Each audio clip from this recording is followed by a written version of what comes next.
ध्यानाभ्यास के लिए कृपया अपने नेत्रों को बंद कर लीजिए। अपना मुख अपनी ओर कीजिए। अपने अमूर्त शरीर की ओर। वही आपकी निधि है जिसको आपने संभाल कर रखना है।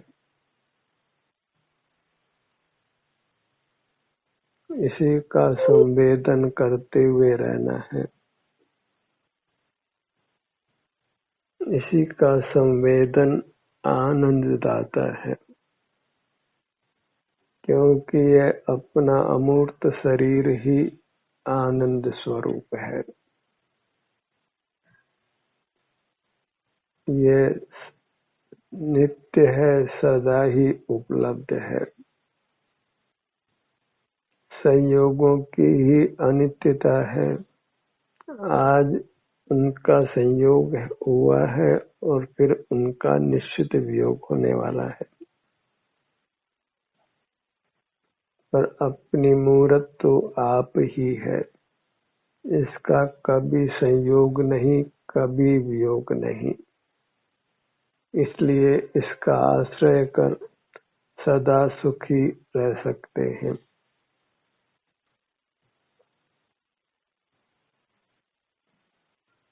शरीर स्वस्थ है तो हम सुखी हैं। शरीर अस्वस्थ है तो हम दुखी हैं।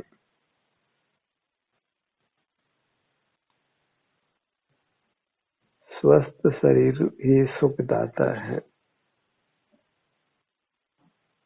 इसलिए हमें अपने शरीर की संभाल करना है। प्रतिपल इसकी संभाल करना है और इसकी संभाल इसके सन्मुख रहने मात्र से होती है। इसका संवेदन करने मात्र से होती है।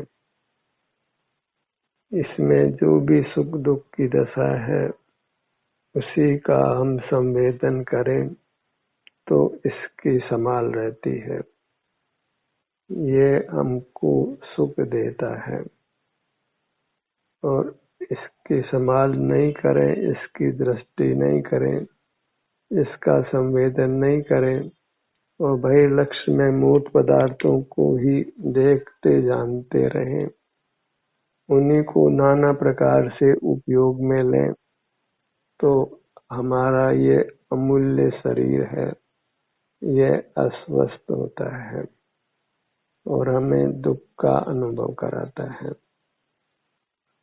स्वास्थ्य ही सुख है और अस्वास्थ्य ही दुख है।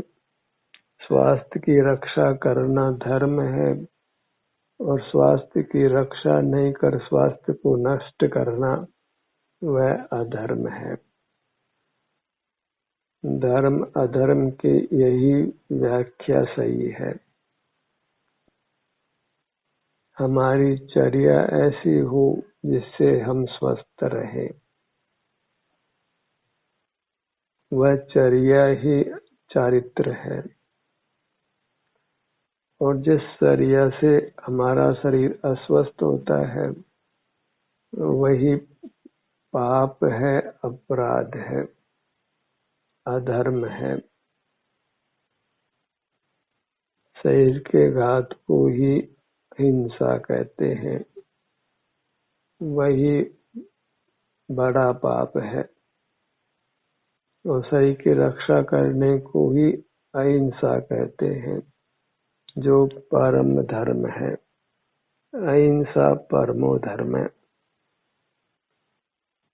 उत्कृष्ट धर्म शरीर की रक्षा करना ही है और उत्कृष्ट पाप शरीर का घात करना ही है।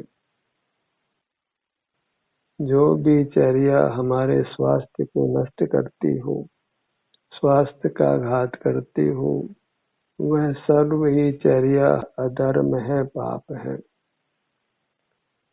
और जिस चर्या से हमारा शरीर स्वस्थ रहे, सुखद रहे, वही धर्म है। परावलंबन से कभी शरीर स्वस्थ नहीं रह सकता है। स्वावलंबन से ही शरीर स्वस्थ रहता है, शरीर की रक्षा होती है, दुखों से रक्षा होती है। अपना मुख अपनी ओर रखिए और अपने शरीर की सुख दुख दशा का ही संवेदन करिए। इतना ही धर्म का स्वरूप है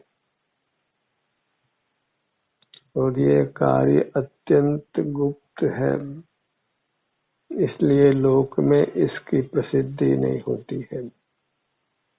लोग इंद्रिय प्राणों से जीता है और इंद्रिय प्राणों से जीने से कभी सच्ची समझ उत्पन्न नहीं हो सकती है।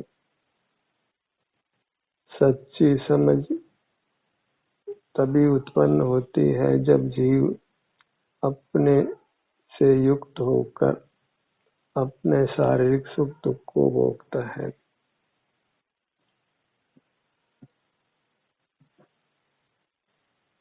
अंतर्दृष्टि रखिए और अपने मुहूर्त के स्वास्थ्य की स्थिति का ही प्रतिपल संवेदन करिए।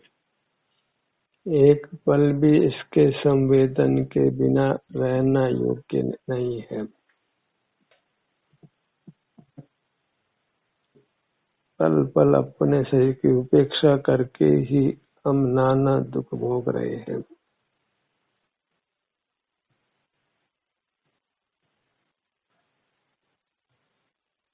और मूर्त शरीर हमारे अमूर्त शरीर में मिला होने से, उसके साथ संस्कृत संबंध होने से मूर्त शरीर का घात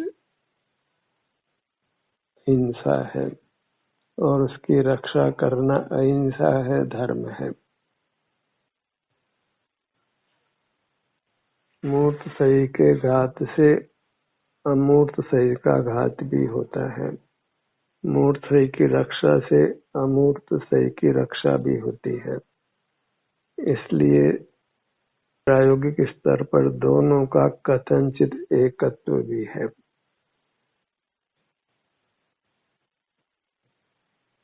जीव को प्रायोगिक स्तर पर सर्वथा अमूर्त तभी कहना चाहिए जब वह मूर्त के बंधन से मुक्त हो जाए। जहाँ तक मूर्त का बंधन है वहाँ जीव की कथनचित मूर्तता है, तभी वह मूर्त से प्रभावित होता है। जो प्रकट अमूर्त है वह मूर्त से प्रभावित नहीं होता है। प्रभावित ही नहीं होता, उसको मूर्त पदार्थों का ज्ञान भी नहीं होता है। जो मूर्त से बना है वही मूर्त इंद्रियों की सहाय से मूर्त पदार्थों को देखता जानता है।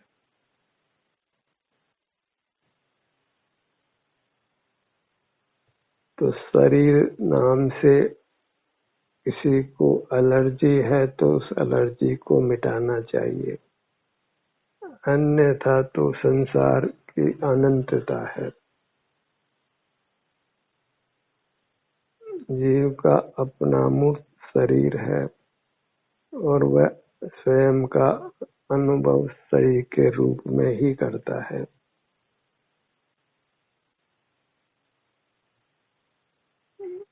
शब्द अनेकार्थक होते हैं, शब्द थोड़े हैं और पदार्थ अनेक हैं, और समान आकृति वालों को समान नाम ही मिलता है। मूर्त का भी शरीर है और अमूर्त जीव का भी शरीर है, दोनों की समान आकृति है, दोनों का साथ ही उद्भव है और दोनों का साथ ही मरण है। दोनों साथ ही चलते हैं, साथ ही ठहरते हैं। मूर्त में औषधि का प्रयोग किया जाए तो उससे जीव प्रभावित होता है। आहार आदि के ग्रहण से जीव ने आहार किया ऐसा प्रभाव होता है। शुद्धा शांत होती है, शरीर में बल भी प्रकट होता है।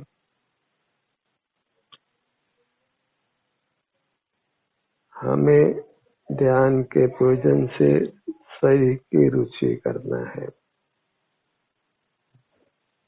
बार बार अमूर्त शरीर कहना वह उकताता है।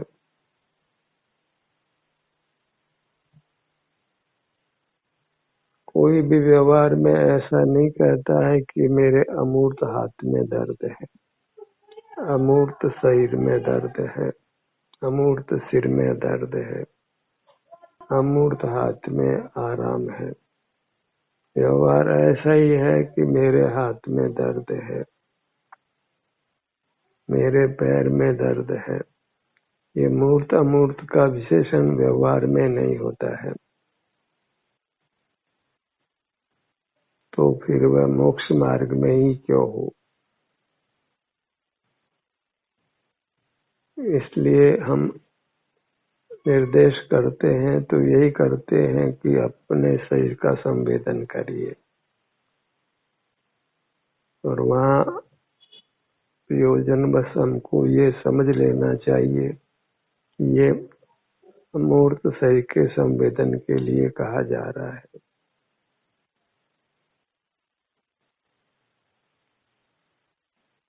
और समझना चाहे तो वह समझ ही जाता है, क्योंकि ध्यान के प्रकरण में मूर्त शरीर का कोई विकल्प नहीं है।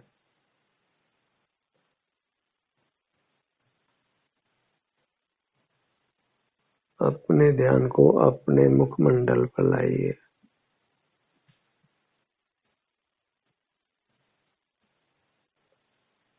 बार बार ये नहीं कहा जाएगा कि अपने ध्यान को अपने अमूर्त मुखमंडल पर लाइए। जहाँ नेत्रों को बंद किया है वहाँ शरीर के प्रकरण में अमूर्त शरीर का ही प्रकरण होता है। तो बंद नेत्रों से मूर्त शरीर बिल्कुल दिखाई नहीं देता है। अमूर्त शरीर ही अनुभव में आता है, संवेदन में आता है।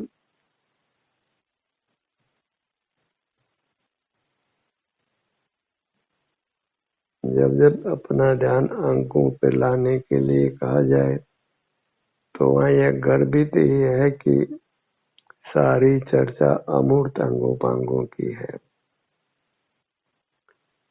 ध्यान अमूर्त जीव का ही किया जाता है, अपने अमूर्त जीव का, जो शरीराकार होने से शरीर है।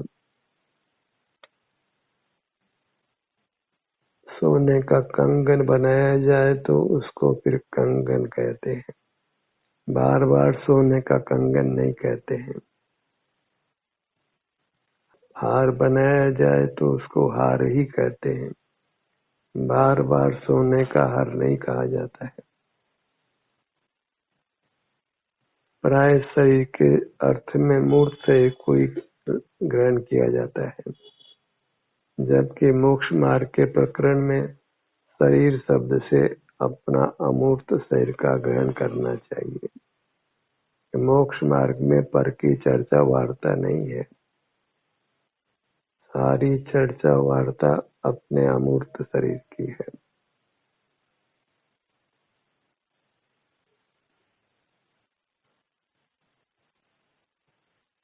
अपने ध्यान को अपने सिर के भाग पर लाइए।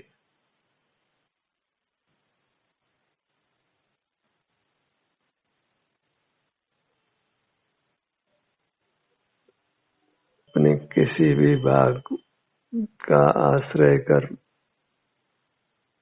परमात्म दशा को प्रकट किया जा सकता है, पर चूंकि अभी परिणामों की स्थिरता नहीं होती है, इसलिए स्वतः ही अंतर में विचरण होता है। पर वह समय आ जाता है जब पूरी मूर्त एक साथ वेदन में आती है।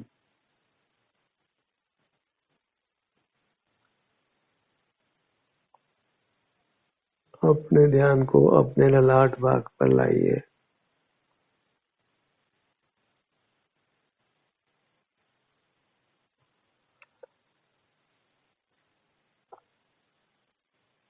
हमें अपने हर अंग को स्वस्थ रखने की जिम्मेदारी है। हर अंग को हमने स्वस्थ रखना है, सुखद रखना है, इसलिए किसी भी अंग की उपेक्षा नहीं हो। हमें क्रम से सब भागों को संवेदन में लेना है और मूर्त अंगों की आकृति को मुख्य नहीं करना है, उसका विकल्प नहीं करना है।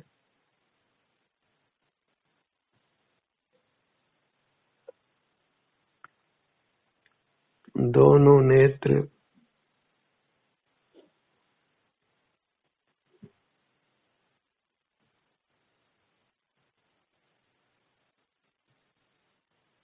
बायां नेत्र, दायां नेत्र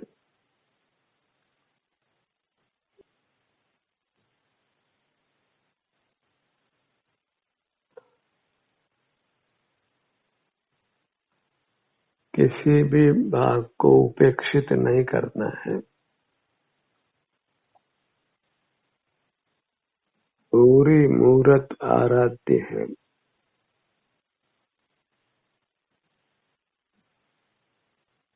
अपनी वस्तु के किसी भाग की उपेक्षा नहीं की जाती है।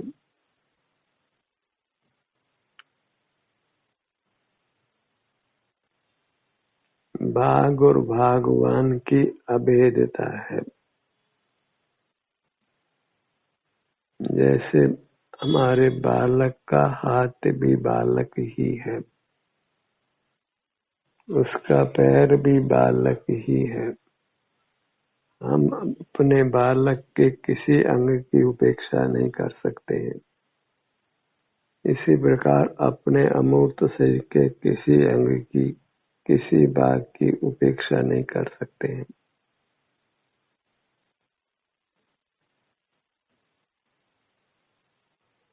हर भाग का सम्मान के साथ ही संवेदन करना है।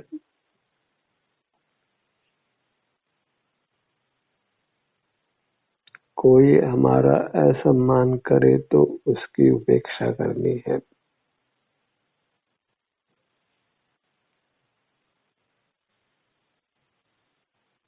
हम अपने द्वारा सम्मान किए जाने योग्य हैं। हर भाग की महिमा लेना है।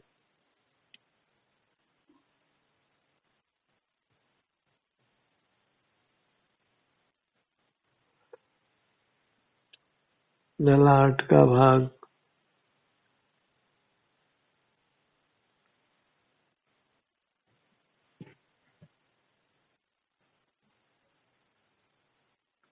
हम चाहते हैं कि हमारा हर अंग, हर उपांग स्वस्थ रहे, तो हमें हर भाग पर अपनी दृष्टि को ले जाना है।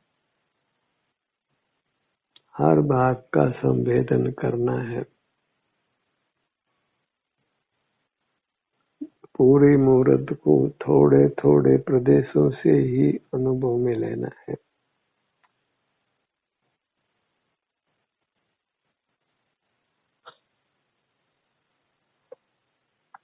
भ्रूमध्य,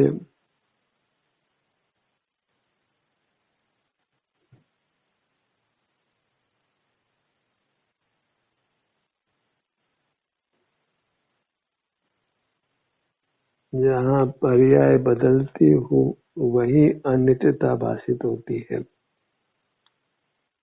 और जहाँ पुनः पुनः एक जैसी पर्याय उत्पन्न होती हो तो वहाँ नित्यता ही भाषित होती है, अनित्यता भाषित नहीं होती।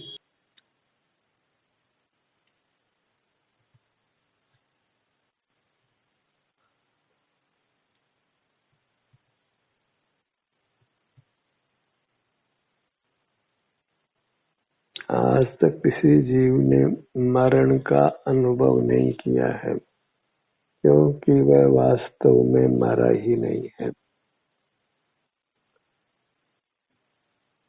केवल मूर्त काया का परिवर्तन हुआ है, जैसे हम वस्त्र बदलते हैं।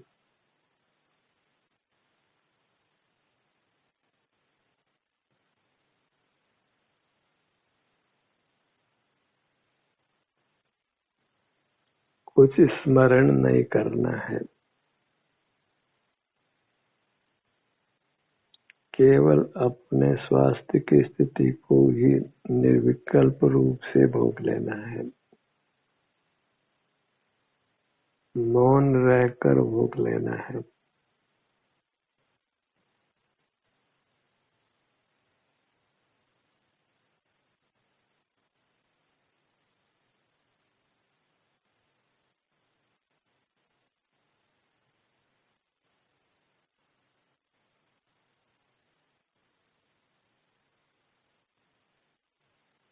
दोनों कान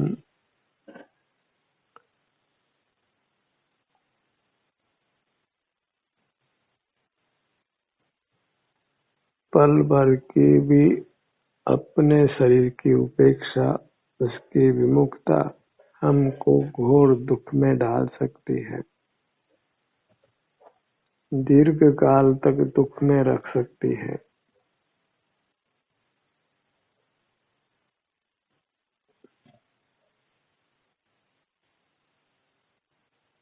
नासिका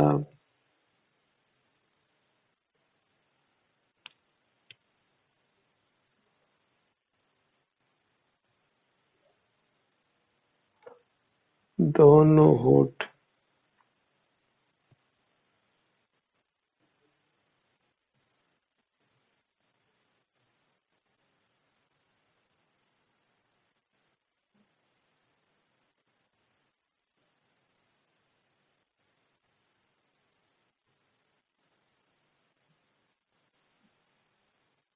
सारा भ्रम इंद्रिय ज्ञान से उत्पन्न होता है और सारे भ्रम का निवारण इंद्रिय जय करने से होता है।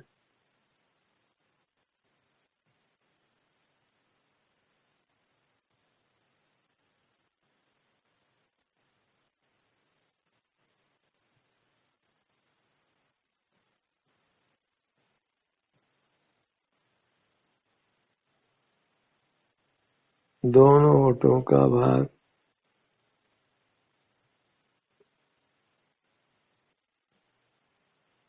मुख के भीतर तालू का भाग, ठुड्डी, दोनों गाल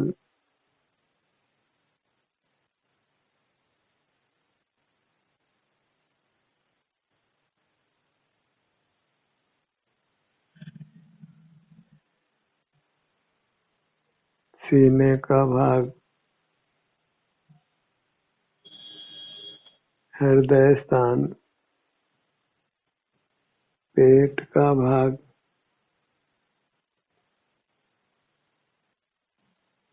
पीठ का भाग, दाहिनी भुजा,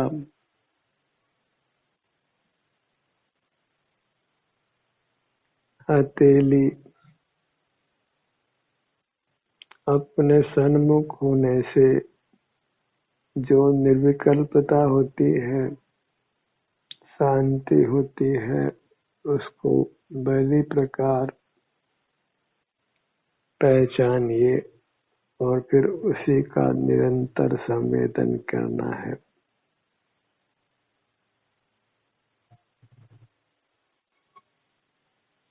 पेट का भाग, दाहिनी भुजा, दाहिनी हथेली, बाईं भुजा, बाईं हथेली, दाहिना पैर, दाहिने पैर की पगडंडी,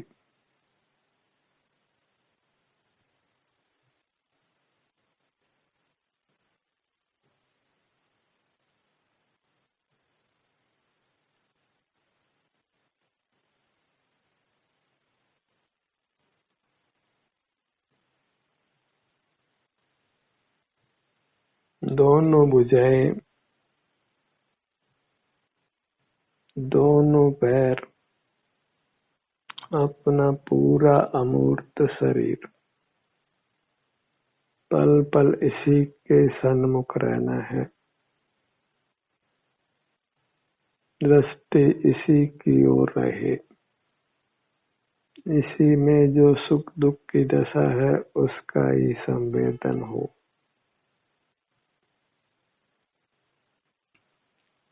यही आपके लिए आपके परमात्मा की मूरत है, भक्त और भगवान की अभेदता है।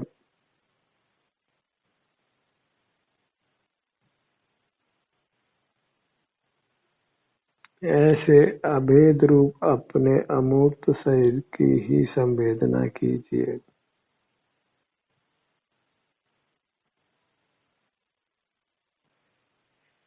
ध्यान का सत्र यही समाप्त होता है।